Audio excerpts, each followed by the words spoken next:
அனைவருக்கும் வணக்கம். இந்த வீடியோவில் பார்த்தீங்கன்னா ஒரு முக்கியமான சில விஷயங்களை பற்றி நம்ம வந்து டிஸ்கஸ் பண்ண போகிறோம். ஒரு 2 மாதம் பார்த்தீங்கன்னா நான் ரொம்ப சரியாக வந்து நம்மளால் வந்து வீடியோஸ் வந்து போட முடியல, ரொம்ப ஆக்டிவாக இருக்க முடியல. இருந்தாலும் பார்த்தீங்கன்னா இந்த கேப்பில் நம்மளுடைய சப்ஸ்கிரைபரும் சரி, ரொம்ப நாளாக நம்மளை ஃபாலோ பண்ணிவிட்டு நம்ம கூட வந்து ட்ராவல் பண்ணியிருக்கிறவங்களும் சரி, அவங்களோட ஃபார்மை செட்டப் பண்ணி கொடுக்குறது, ப்ளஸ் அவங்களுக்கான இன்ஃபர்மேஷன்ஸை கைட் பண்ணுறது அப்படின்னு கண்டினியூஸாக நாங்கள் வந்து ஏதாவது விஷயங்களை வந்து நாங்கள் பண்ணிகிட்டே தான் இருந்தோம். இதுக்கு முன்னாடி பார்த்தீங்கன்னா நம்ம வந்து நம்மளுடைய ஃபஸ்ட் மீட்டிங் வந்து நம்ம கண்டக்ட் பண்ணியிருந்தோம். நம்ம கலந்துரையாடல் வந்து நடந்து முடிஞ்சு நல்லபடியாக. அதுக்கப்புறம் வந்து நிறைய அப்டேட்ஸ் கேட்டே கிடந்தீங்க. இந்த மாதிரி எப்போ கண்டக்ட் பண்ண போகிறீங்க, எப்போ நம்ம பேசலாம், பல டிஸ்கஷன் நம்ம பண்ணலாம் அப்படின்னு கேட்டே இருந்தீங்க. அதுக்கான டைம் வந்து சரியாக அமையல. நம்ம நெக்ஸ்ட் மந்த் பார்த்திங்கன்னா ஒரு செகண்ட் வீக் அல்லது தேர்ட் வீக், அதாவது செப்டம்பர் மாதம் செகண்ட் ஆர் தேர்ட் வீக்குள்ளே நம்ம அதுக்கான பிளானை வந்து நம்ம பிளான் பண்ணிகிட்ருக்கு. இதில் வந்து நம்ம என்ன பிளான் பண்ணியிருக்கோம் அப்படின்னா, ஒரு ஃபுல் டே பார்த்திங்கன்னா நம்ம வந்து ஒரு கன்று வந்து பிறப்பிலிருந்து அதை எப்படி வந்து நம்ம வந்து ப்ராப்பராக வந்து செனைக்கு கொண்டு வரோம், ப்ராப்பராக எப்படி வந்து வெயிட் கெயின் பண்ணி செனை வந்து பிடிக்க வைக்கிறோம், அதுக்கப்புறம் அதை எப்படி வந்து நம்ம ஒரு கிடாரியாக இருந்து மாடாக்குறோம் அப்படின்ற ஒரு ஃபுல் ப்ராசஸை வந்து நம்ம வந்து ஒரு ஃபுல் டே வந்து நம்ம வந்து கலந்துரையாடலாம்னு நினைக்கிறேன். ஏன்னா வந்து இப்போதைக்கு வந்து நம்ம தமிழ்நாட்டுக்கு தேவையானது வந்து ப்ரீடிங் தான் வந்து ரொம்ப முக்கியமாக தேவையானது. அதுக்கான இன்வெஸ்ட்மெண்ட், அதுக்கான செலவுகள் இருந்தாலும் ப்ரீடிங் ப்ராப்பராக பண்ணுறது மூலிமா தான் வந்து நம்மளுடைய டைரி ஃபார்ம் வந்து க்ரோத் ஆகும் அப்படின்றத 100% நான் வந்து நம்புகிறேன். ஏன்னா அதுக்கான ரிசல்ட் வந்து நான் வந்து அனுபவிச்சுட்டு இருக்கிறேன். அதே மாதிரி நிறைய பேர் பார்த்திங்கன்னா ப்ரீடிங்கில் மட்டும்தான் சக்ஸஸ்ஃபுல்லாக இருக்கிறாங்க ரொம்ப வருஷத்துக்கு. மீதியெல்லாம் பார்த்திங்கன்னா அப்பப்போ பண்ணுவாங்க, முடிஞ்சுட்டு போயிடுவாங்க. ஒரு யார் வந்து ப்ராப்பராக வந்து ப்ரீடிங் பண்ணி ஜெனட்டிக் லெவலில் வந்து கவுஸை வந்து ரீப்ரொடக்டிவ் பண்ணி நல்ல லெவலில் வந்து டைரி ஃபார்மை கொண்டு போகிறாங்களோ அவங்களால மட்டும்தான் பார்த்திங்கன்னா ஒரு சக்ஸஸ்ஃபுல் டைரி ஃபார்மை வந்து ரன் பண்ண முடியும். ஏன்னா வந்து இப்போதைக்கு பார்த்திங்கன்னா ஃபீட் ரேட் ஏறுது, மெட்டீரியல்ஸ் ரேட் ஏறுது, மக்காச்சோளம் ரேட் ஏறுது, நம்ம வேலையாட்களோட ரேட் ஏறுதுன்னு போது எப்போ வந்து நம்மளுடைய கவோட ஆவரேஜ் ரேட் வந்து இன்க்ரீஸ் ஆகும்? நாம் வந்து அதுக்கு ஏதோ ஒரு உழைப்புகள் நம்ம போட்டால் தான் இன்க்ரீஸ் ஆகும். நம்ம வந்து எதுவுமே பண்ணாமல் கவுஸை வந்து பர்ச்சேஸ் பண்ணிக்கிட்டே இருந்தோம்னா வந்து கவோட வந்து குவாலிட்டி வந்து இன்க்ரீஸ் ஆகாதுங்க. எல்லாம் இன்க்ரீஸ் ஆகும்போது நம்ம வந்து அதே குவாலிட்டியான கவுஸை வச்சுட்டு இதுக்கு நம்ம வந்து சண்டை போட்டுட்டு இது பண்ணிட்டு இருக்கிறனால எந்த ஒரு பிரயோஜனமும் இல்லை. நம்ம என்ன பண்ணணும்னா கவோட குவாலிட்டியை நம்ம இருக்கிற ஃபீட் ரேட்டோட குவாலிட்டியை விட வந்து நம்ம வந்து மல்டிபிள் டைம்ஸ் இன்க்ரீஸ் பண்ணிகிட்டே போகத்தான் இங்கே என்ன ரேட் இன்க்ரீஸ் ஆனாலும் நாம் வந்து மேலே போய்கிட்டே இருப்போம். அந்த மார்க்கெட் லெவலுக்கு நம்மளால் வந்து காம்படிஷனுக்கு வந்து நம்ம போட்டி போட்டே இருக்க முடியும், நாமளும் லாபம் சம்பாரிச்சிட்டே இருக்க முடியுங்க. இதை ஒரு ப்ராப்பராக எப்படி பண்ணலாம் அப்படின்னு சொல்லி நம்மளோடைய சுற்றி இருக்க நம்மளுடைய எக்ஸ்பர்ட்ஸு, நல்லா பண்ணிட்டு இருக்கக்கூடிய ஃபார்மர்ஸு, இவங்களெல்லாம் வந்து நம்ம வரவழைச்சு கெஸ்ட்டாக வர வச்சு அந்த ஹோல் டே வந்து நம்ம அந்த செஷனை கண்டக்ட் பண்ணலாம். இது எப்போ நம்ம பண்ணலான்னு பிளான் பண்ணியிருக்கோன்னா அடுத்த மாதம் செப்டம்பர் மாதம் 2வது இல்லைன்னா 3வது வீக்கில் அதுக்கான அரேஞ்ச்மெண்ட்ஸ் எல்லாம் நாங்கள் ஒரு பிளான் பண்ணிவிட்டு எத்தனை பேர் ரெக்வஸ்ட் கொடுக்குறீங்க அப்படின்றதெல்லாம் பார்த்துட்டு அதுக்கு தகுந்த மாதிரி நம்ம ஃபார்மில் பண்ணுறோமா இல்லை வந்து நம்ம வெளியில் பண்ணுறோமா அப்படின்ற என்ன ஃபுட் அரேஞ்ச்மெண்ட்ஸ் எல்லாம் பண்ண வேண்டியது இருக்குது. அதெல்லாம் பிளான் பண்ணிவிட்டு பண்ணலாம். எப்பவும் போல் இதுக்கு வந்து நம்ம வந்து ஒரு ஃபீஸோ ஏதோ வாங்க போகிறதில்ல. ஏன்னா வந்து நம்ம வெளியிலேருந்து யாரையும் நம்ம பே பண்ணி வாங்க வந்து பேசுங்க கெஞ்சியெல்லாம் யாரையும் கூப்பிட்டு பண்ண போகிறது கிடையாது. நம்மளையே நம்ம நல்லா ஃபார்மர்ஸ் நிறைய பேர் வந்து க்ரோத் ஆனவங்க இருக்கிறாங்க. அவங்க வந்து அடுத்தவங்களுக்கு இன்ஃபர்மேஷன் ஷேர் பண்ணுறதுக்கான வில்லிங் இருக்கிறவங்கள நம்ம கூப்பிட்டு நம்ம பண்ண போகிறோம். ஃபுட்டுக்கும் நம்ம எந்த இடத்துல வந்து நம்ம பண்ணுறோமோ அதுக்கான ரெண்ட்டுக்கு மட்டும்தான் நம்ம வந்து ஷேர் பண்ணிக்க போகிறோம். அதையெல்லாம் பிளான் பண்ணிவிட்டு அனௌன்ஸ்மெண்ட் பண்ணுறேன். கண்டிப்பாக வந்து பங்கு பெறுங்க. நம்ம இவ்வளோ நாள் நம்ம வந்து ஒவ்வொரு வீடியோவாக பேசிகிட்டு இருந்த அந்த கன்று வளர்ப்பெல்லாம் நம்ம ஒரே செஷனாக பர் டேயில் நம்ம பார்க்கலாம். அது யூஸ்ஃபுல்லாக இருக்கும். ரொம்ப நாள் கழித்து நம்ம வீடியோ போடுறதுனால புயல் மழைக்கே தாங்க முடியல, எடுக்க முடியாத அளவுக்கு பார்த்திங்கன்னா பயங்கரமான காற்று, மழைக்கு ரெடியாக நின்றுருக்கு. பார்க்கலாம், முடிஞ்ச அளவுக்கு எவ்வளோ சீக்கிரம் கம்ப்ளீட் பண்ண முடியுமோ கம்ப்ளீட் பண்ண பார்க்குறேங்க.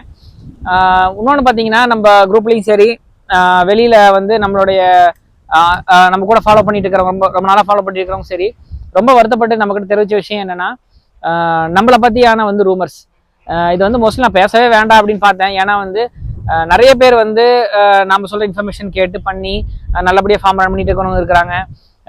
ரெகுலராக வந்து நம்ம கூட கம்யூனிகேட் பண்ணிட்டு இருக்கிறவங்க இருக்காங்க. ஏன்னா நம்மளும் பெரிய அறிவாளியோ நிறைய எக்ஸ்பீரியன்ஸ் ஆனாலும் கிடையாது. பட் ஏதோ நமக்கு தெரிஞ்ச விஷயங்களை நம்ம ஷேர் பண்ணுறோம். அவங்களுக்கு தெரியாத விஷயங்களை நம்மக்கிட்ட இருந்து கற்றுக்கிட்டு அவங்க இதை வந்து பண்ணுறாங்க. பண்ணும்போது அவங்களும் ஒரு பெனிஃபிட் அடைகிறாங்க. அப்படி வந்து நிறைய பேர் நம்மக்கிட்ட வந்து இப்போ கம்யூனிகேஷனில் இருக்காங்க. மினிமம் பார்த்தீங்கன்னா ஒரு 200-300 பேர் ரெகுலராக வந்து ஒரு மாதத்துக்குள்ளே நம்ம கூட டெய்லி பேசிகிட்டே இருக்கிறவங்க இருக்கிறாங்க. அப்படி இருக்கும் பட்சத்தில் வந்து அவங்க வந்து வருத்தப்பட்டு எங்கிட்ட கூட தெரிவிச்ச விஷயம்னா வந்து அவங்க கூட சில பேர் கம்யூனிகேட் பண்ணுவாங்க இல்லைங்களா நம்ம குரூப்ல இருந்து. அவங்க வந்து நம்மளை பற்றி தப்பான விஷயங்கள் வந்து சொல்கிறாங்க.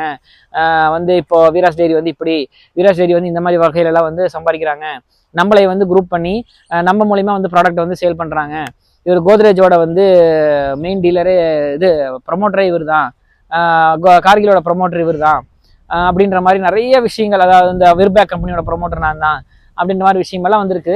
ஆல்ரெடி நிறைய இதில் வந்து நானே வந்து சொல்லிட்டேன், மறுபடியும் இதை பற்றி பேச வேண்டாம்னு பார்த்தேன். பட் நேற்று வந்து ராணிப்பேட்டையில் வந்து நாம் வந்து ஒரு 2 கண்ணுக்குட்டி வாங்கி கொடுத்து அது வந்து கெடாரியா பருவத்துக்கு கொண்டு வந்து செக்ஸின் இன்ஜெக்ஷன் போட்டு ஃபர்ஸ்ட் டைமே சக்ஸஸ் பண்ண வச்சுருக்கிறோம்.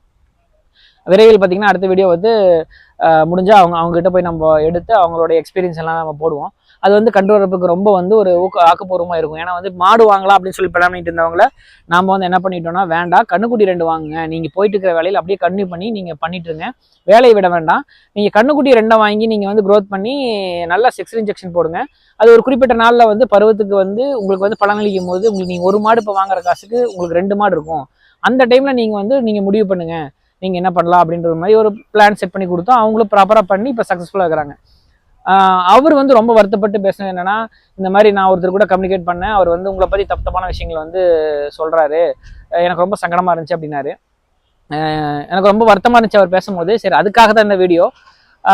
யாருக்காவது நம்ம மேலே வந்து ஏதாவது டவுட்ஸ் இருந்தாலோ இல்லை வந்து இப்படி பண்ணார் அப்படி பண்ணார் இருந்தாலும் நீங்கள் டேரெக்டாக எனக்கே கூப்பிட்டு நீங்கள் பேசுங்க. அடுத்தவங்களை வந்து நீங்கள் வந்து காயப்படுத்த வேண்டாம். ஏன்னா வந்து நம்ம கோத்ரேஜுக்கு வந்து நம்ம டீலராக இருந்து அது பேர் என்ன ப்ரமோட்டராக இருந்து நம்ம வந்து இந்த வீடியோஸ் எல்லாம் போட்டிருக்கோம் அப்படின்னு நீங்கள் நினச்சிங்க அப்படின்னா அது உங்கள் முட்டாள்தனம் தான். ஏன்னா வந்து ஒரு பொருளை எவ்வளோ மேக்ஸிமம் நல்ல பொருளை கொண்டு சேர்க்க முடியுமோ நான் வந்து சேர்த்துருக்கிறேன், அவ்வளோதான் இல்லையோ. அந்த பொருள் மூலிமா எனக்கு எந்த ஒரு பெனிஃபிட்டும் கிடையாது. நான் ஆல்ரெடி சொல்லியிருக்கிறேன், நான் ரெஃபர் பண்ண நிறைய பேர் என்னோட கம்மி ரேட்டில் வந்து ஹோல்சேலில் வாங்கி அந்த பொருளை யூஸ் பண்ணுறாங்க. ஆனால் வந்து நான் வந்து ஹை ரேட் கொடுத்து தான் ஒன்று வாங்கிட்டு இருக்கிறேன். எனக்கு எந்த கன்ஸ்ட்ரக்ஷனோ ஆஃபரோ எதுவுமே கிடையாது. நானும் உங்களை மாதிரி ஒன் ஆஃப் த கஸ்டமர் தான், கன்சியூமர் தான். எனக்கு வந்து தனியாக வந்து எந்த ஒரு ரேட்டோ ஆஃபரோ வந்து எந்த பொருளுமே விர்பேக் கம்பெனியாலும் சரி, கோத்ரேஜ் கம்பெனியாலும் சரி, கார்கில் கம்பெனியாக யாருமே எனக்கு எதுவுமே ஆஃபர் பண்ணுறது கிடையாது. நான் பயன்படுத்தி அனுபவித்து நல்லா இருக்கிற விஷயங்களை அடுத்தவங்களுக்கு நான் சொல்லிக் கொடுக்குறேன், அவ்வளோதான். அதில் அந்த பர்சன் வந்து நம்ம ஃப்ரெண்டுக்கிட்ட என்ன இது பண்ணியிருக்காரு அப்படின்னா, இவ்வளோ நாள் வந்து வீராஸ் டெய்ரி வந்து பார்த்தீங்கன்னா நேப்பியரை வந்து நல்லா இருக்குன்னு சொல்லிகிட்டே இருந்தார். ஆனால் வந்து அவரே வந்து இப்போ சைலேஜ் தான் போடுறாரு, ஆனால் வந்து வெளியே சொல்ல மாட்டேங்கிறாரு பார்த்தீங்களா.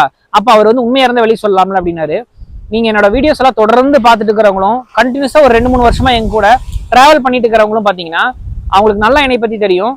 எந்த ஒரு பொருளையுமே வந்து நான் வந்து இதை யூஸ் பண்ணுங்க அப்படின்னு சொல்கிறேன்னா அதை நான் மினிமம் ஒரு 1 year 1.5 year பயன்படுத்தி அதில் லாபம் பார்த்து இல்லை மாடுகள் வந்து அது மூலியமா வந்து பலனடைஞ்சா மட்டும்தான் அந்த விஷயத்தை அடுத்தவங்களுக்கு நான் சொல்லுவேன். அதனால வந்து எனக்கு எந்த பெனிஃபிட் இருந்தாலும் இல்லைனாலும் நான் அப்படிதான் நான் சொல்லுவேன் இல்லையோ. தப்பா ஒரு பொருளை வந்து நான் வந்து எப்பவுமே சொல்லிட மாட்டேன்.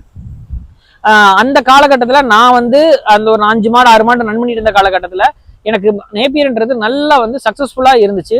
அதில் எந்த ஒரு பிரச்சனையும் இல்லை. அறுக்கறதுக்கு வந்து ஆள் இருந்துச்சு, தாராளமாக அறுத்து போட்டுட்டு இருந்தேன், நல்ல லாபம் சம்பாரிச்சிட்டு இருந்தேன். இப்போ பார்த்தீங்கன்னா இந்த வருஷத்துலையுமே ஸ்டார்டிங்கில் பார்த்தீங்கன்னா 28-30 வரைக்குமே பார்த்தீங்கன்னா நான் நேப்பியர்லேயே வந்து நான் எடுத்தேன். பட் என்னால் இப்போ ஏன் பண்ண முடியலன்னா எனக்கு வந்து ஒரு கையில் ஒரு சின்ன பிரச்சனையும் இருக்குது. லேபர் வந்து எனக்கு இல்லை, லேபர் போய் கிட்டத்தட்ட ஒரு 2 months ஆச்சு நான் தனியாக தான் ஒர்க் பண்ணிட்டு இருக்கேன். இன்னொன்று ஃபேமிலி நம்மகிட்ட இருக்குது, அதையும் நம்ம பார்க்கணும், நம்ம உடம்பையும் கெடுத்துக்கூடாது. அனிமல்ஸ் வந்து இன்க்ரீஸ் ஆகி கிட்டத்தட்ட ஒரு 14 அனிமல் ஆயிடுச்சு, கண்ணுக்குட்டியெல்லாம் சேர்த்து ஒரு 20 அனிமல் ஆயிடுச்சு. அப்படின்ற பட்சத்தில் நான் ஒரு ஆள் எவ்வளோ வேலையை செய்ய முடியாதுன்ற பட்சத்தில் தான் நான் வந்து சைலேஜ் சூஸ் பண்ணேன். சரி, சைலேஜ் சூஸ் பண்ணி போட்டிங்களே, அதுக்கான ஒரு வீடியோ நீங்கள் போட வேண்டியதானே நான் பண்ணிட்டேன் அப்படின்னா, சைலேஜ் வந்து நான் வந்து ஆரம்பத்தில் வந்து நாம ப்ரொடக்ஷன் பண்ணாமல் வெளியிருந்து நம்ம வாங்கி தான் போட்டிருக்கிறோம். அந்த வெளியிலேருந்து நம்ம வாங்கி போடும் போது கண்டிப்பாக 100% சொல்கிறேன், அது லாஸில் தான் ரன் ஆகிட்டு இருக்குது. இந்த ஒரு மாதமாக பண்ணேன். இப்போதைக்கு வந்து லேபர் இல்லாதனால சமாளிக்க முடியுது. லேபர் இருந்தால் அவங்களுக்கு நம்ம ஒரு 20,000-25,000 கொடுக்கும்போது கண்டிப்பாக பண்ண வந்து வெளியிலேருந்து வாங்கி போட்டிங்கன்னா சைலேஜ் நஷ்டத்தில் தான் போகுது. அதில் எந்த மாற்றமும் கிடையாது. மாடு 25-30 கறந்தாலுமே பார்த்தீங்கன்னா கைக்கு நிற்கிறதோ ரொம்ப சொற்பமான லாபம் தான் நிற்கிது. அது ஒரு 4 மாடு 3 மாடு வத்தக்கரையில் போச்சுன்னா, கண்ணுக்குட்டி இருந்துச்சுன்னா கண்டிப்பாக அந்த லாபம் அதில் போயிடும். அதனால தான் நான் வந்து வீடியோ போடாமல் இருக்கிற காரணம் என்னன்னா, ஒரு பொருளை நான் வந்து ஒன்று நானே உற்பத்தி பண்ணணும். அந்த பொருளை பயன்படுத்துறேன்னா அந்த பொருள்ல இருந்து லாபம் வருதா வரலையான்றத ஃபுல் டேட்டா டீட்டெயில்ஸ் எல்லாம் எடுத்துட்டு அதுக்கு எவ்வளோ செலவாகுது. ஏன்னா நான் மொட்டையா வந்து ஒரு வீடியோ வந்து நான் வந்து போட முடியாது. அந்த பொருளில் வந்து எவ்வளோ செலவாகுது, அது பொருள் போட முடியுமா, நம்மளால வந்து இப்போ சைலேஜ் கொடுக்குற முடியுமா, மாடுக்கு வந்து என்ன பெனிஃபிட் ஆகுது, பால் வந்து அதிகரிக்குதா, ஃபேட்டனஸ் அதிகரிக்குதா அப்படின்றதெல்லாம் வந்து ஒரு லாங் பீரியட் வந்து நம்ம பயன்படுத்தணும். ஏன்னா உங்களுக்கு ஆல்ரெடி நான் சொல்லியிருக்கேன், சைலேஜில் வந்து விட்டமின் இ வந்து இல்லை, ரொம்ப கம்மியாக இருக்குது இல்லை. அது வந்து செனப்பிடிக்கிறதுக்கு பார்த்தீங்கன்னா ரொம்ப முக்கியமான ஒன்று. அப்போ அதனால மாட்டுக்கு என்ன பாதிக்குது, அப்போ ரீப்ளேஸ்மெண்ட்டாக நம்ம அதுக்காக நம்ம என்ன கொடுக்க போகிறோம், உற்பத்தி செலவு எவ்வளோ ஆகுது. அப்போ சைலேஜை போட்டு ஈஸியாக ஃபார்ம் ரன் பண்ணி லாபம் சம்பாதிக்கணும்னா அந்த சைலேஜை எவ்வளோ காஸ்ட் நம்ம ப்ரொடக்ஷன் பண்ணணும், அதை ப்ரொடக்ஷன் பண்ணுறதுக்கு என்னென்ன வேலைகள் நம்ம செய்யணும் அப்படின்றது அப்படின்னு பார்த்தீங்கன்னா நிறைய விஷயங்கள் இதுக்குள்ளே இருக்குது. அப்புறம் அது இல்லாமல் நம்ம உற்பத்தி பண்ணுற சைலேஜில் வந்து அஃப்லாடாக்சின் வந்து லெவல் வந்து உங்களுக்கு டாக்ஸிக் லெவல் அதிகமாகும். அதனால் மாட்டுக்கு மடிநோய் வரும், பிளட்ல இம்ப்யூரிட்டி ஆகி பிளட் வந்து யூரின் வந்து பிளட்டாக வந்து போகிற வாய்ப்பு இருக்குது, நடந்திருக்குது, நம்ம பண்ணையிலேயே நடக்குது. நம்ம ஃப்ரெண்டோட பண்ணையில் பார்த்தீங்கன்னா சைலேஜ் போட ஆரம்பிச்சதுலேருந்து வரிசையா 7-8 மாட்டுக்கு வந்து மடிநோய் வந்து 2 மாட்டுக்கு காம்பே பட்டு போயிருச்சு. இதெல்லாம் வந்து நான் நெகட்டிவா சொல்ல வரல, இது எல்லாம் எப்படி வந்து ஓவர் கம் பண்ணி அந்த பொருளுக்கு பெனிஃபிட்டை நம்ம வந்து அனுபவிக்க முடியும், அதை வந்து நம்ம பயன்படுத்திக்கலாம் அப்படின்றத சும்மா வந்து நாளைக்கு பயன்படுத்தி இன்னைக்கு சொல்ற மாதிரி ஆள் நான் கிடையாது. அது எல்லாத்துக்குமே தெரியும், முக்கால்வாசி பேருக்கு தெரியாதவங்களுக்கு சொல்றேன். ஒரு நான் வந்து ஆமா சைலேஜ் பயன்படுத்திட்டு இருக்கிறேன், ஆனால் 2 மாசமா பயன்படுத்திட்டு இருக்கிறேன் முழுசா. இது வரைக்கும் அதுல இருந்து லாபம் எடுக்க முடியல. லாபம் அதுல இருந்து எப்படி எடுக்கலாம் அப்படின்ற வழிகளை வந்து நான் அடுத்தடுத்து சர்ச் பண்ணிட்டு இருக்கிறேன். அதெல்லாம் ஒரு சேர நடந்து முடிஞ்சதுக்கு அப்புறம் அதுல எவ்வளவு லாபம், அக்யூரேட்டான டேட்டாவோட எவ்வளவு ப்ரொடக்ஷன் காஸ்ட் ஆகுது, பண்ணா எவ்வளவு லாபத்தை சம்பாதிக்கலாம், எந்த மாட்டுக்கு எவ்வளவு அளவு கொடுத்தா ரிசல்ட் எடுக்க முடியும் அப்படின்றதெல்லாம் நான் அனுபவிச்சுட்டு தான் வந்து நான் வந்து வீடியோவா கொடுப்பணும் இல்லையோ, வேற எங்கேயோ ஒரு தரவு இருக்குது, யாரோ ஒருத்தர் பேசுனதெல்லாம் எடுத்து நான் வந்து வீடியோவா போட முடியாது. அதனாலதான் வந்து போடாம இருக்கிறேன். இன்னொன்று, நான் கார்கிலை பத்தி நான் இது வரைக்கும் எந்த வீடியோலும் சொல்லாம இருக்கிறேன். ஆனா கிட்டத்தட்ட 8 மாசமா நான் கார்கில் பயன்படுத்திட்டு இருக்கிறேன். கண்ணு குட்டிகளுக்கு எல்லாம் கோத்ரேஜ் யூஸ் பண்ணிட்டு இருக்கிறேன். கண்ணு போட்டு கறக்கிற மாடுகளுக்கு எல்லாம் பார்த்தீங்கன்னா கார்கில் பயன்படுத்திருக்கிறேன். ஏன் ஒன்றும் சொல்லாமல் இருக்கிறேன்னா, ஒரு 1 இயர் ஆகட்டும், அந்த பொருளை வந்து நம்ம பயன்படுத்தும் போது தான் அந்த பொருள் இருக்கிற அப் அண்ட் டவுன்ஸ் எல்லாமே தெரியும். அந்த சைக்கிள் எப்படி சென பிடிக்குது, பால் கறவை எவ்வளவு தூரத்துக்கு லாங்க போகுதுன்னு எல்லாம் அனுபவிச்சதுக்கு அப்புறம் தான் நான் சொல்ல முடியுங்க. அதனாலதான் நான் கார்கிலை பத்தியுமே எதுவுமே சொல்லாம இருக்கிறேன். அதனால நான் வந்து ஒரு பொருளை வந்து பயன்படுத்துற மாதிரி தான் சொல்ல முடியும், இல்லைன்னா வந்து நான் சொல்ல முடியாது. இன்னும் நிறைய மிரட்டல் எல்லாம் காலெல்லாம் பண்றீங்க. இந்த மாதிரி வந்து ஜிபிஜி புரோட்டோக்காலை பத்தி ஏன் பேசுறீங்க அப்படி இப்படின்னலாம். ஜிபிஜி புரோட்டோக்கால்ன்றது பார்த்தீங்கன்னா இந்தியா ஃபுல்லா லீகல். அதாவது அந்த சிங்க்ரனைசேஷன் மெத்தட் நம்ம சொல்லியிருக்கோம் இல்லைங்களா வீல்ல, அது இந்தியா ஃபுல்லா லீகல். அதை வந்து நீங்க ஒரு ட்ரெயினட் டாக்டரை வச்சு நீங்க தாராளமா வந்து அதை வந்து எல்லா மாட்டுகளுக்கும் நீங்க வந்து அதை பெர்ஃபார்ம் பண்ணலாம். அப்படி பெர்ஃபார்ம் பண்றது மூலியமா செனப்பிடிக்கிற பிரச்சனையை நீங்க வந்து ஒரு பாதியா குறைக்க முடியும். அது ஒரு விஷயங்கள் நம்ம சொல்றதுனால நிறைய பிரச்சனைகள் வருது. நீங்க உங்க டாக்டரை பயன்படுத்தி அவருடைய இன்ஃபர்மேஷனை அறிவுரையை கேட்டுட்டு தாராளமா வந்து அந்த விஷயங்களை நீங்க பண்ணுங்க. எல்லாத்துக்கும் சொல்றது அதுதான், நம்மளை சுத்தி நிறைய விஷயங்கள் நெகட்டிவா நடக்கும். பட் நாம வந்து நம்ம இதுல இருந்து கெயின் பண்றதாலையோ, யூடியூப்ல இருந்து சம்பாதிக்கிறதாலையோ, இல்ல குரூப்ல இவ்வளோ 2 குரூப் வாட்ஸ்அப் குரூப் வந்து உருவாக்கி அதுல வந்து நம்ம வந்து காசு சம்பாதிக்கிறோம், வீடியோ ப்ரொமோட் பண்றோம்னா அந்த மாதிரி எந்த ஒரு ஆக்டிவிட்டியும் நம்ம பண்றது இல்லை. அது எல்லாத்துக்குமே தெரியும். பட் ஏன் வந்து அப்படி நம்ம மேல தப்பான இன்ஃபர்மேஷன்ஸ் பள்ளிகளை வந்து போடுறீங்க அப்படின்றது எனக்கு தெரியல. இது மூலியமா நம்மளுக்கு இது வரைக்கும் எந்த வருமானம் வர்றதில்ல, வரப்போறதும் இல்லை. அப்படி வந்தாலும் நம்மளுக்கு தேவையில்லை. ஏன்னா நம்ம ஃபார்மை வந்து ஒருவேளை ஒரு கட்டத்தில் என்ன ரொட்டேஷனுக்கு அமௌண்ட் இல்லை அப்படின்னா, நான் என் ஒய்ஃப் வந்து சம்பாதிக்கிறாங்க, அவங்ககிட்ட இருந்து வாங்கி நான் ரொட்டேஷன் பண்ணுவேன், இல்லையா வேற யார்ட்டு ஒரு ரொட்டேஷன் பண்ணுவேன். எனக்கு இதுல இருந்து காசு எடுத்து எனக்கு சம்பாதிக்க வேண்டிய இதுல ஃபார்ம் வந்து எங்களுக்கு ரன் ஆகலை. எல்லாம் நல்லபடியாக தான் போயிட்டு இருக்குது. வீராஸ் டேரி வந்து ஒன்றும் அழிஞ்செல்லாம் ஒன்று போல, எல்லாம் பக்காவாக ரன் ஆகிட்டு இருக்குது. நம்ம இந்த வீடியோஸ் மூலியமா இருந்து கண்டினியூஸாக நம்ம வீடியோஸ் வருவோம். அதுக்கு இந்த கிட்டத்தட்ட பார்த்தீங்கன்னா மழை வந்தே 3 மாசமாச்சு. வீடியோ போடுற அன்னைக்கு மழை எடுக்க மழை வந்துட்டு இருக்குது. எல்லாம் நல்ல சகுனம் தான். அதனால வந்து பாசிட்டிவா இருக்கிறவங்களுக்கு கண்டிப்பா பாசிட்டிவான விஷயங்கள் நடக்கும்.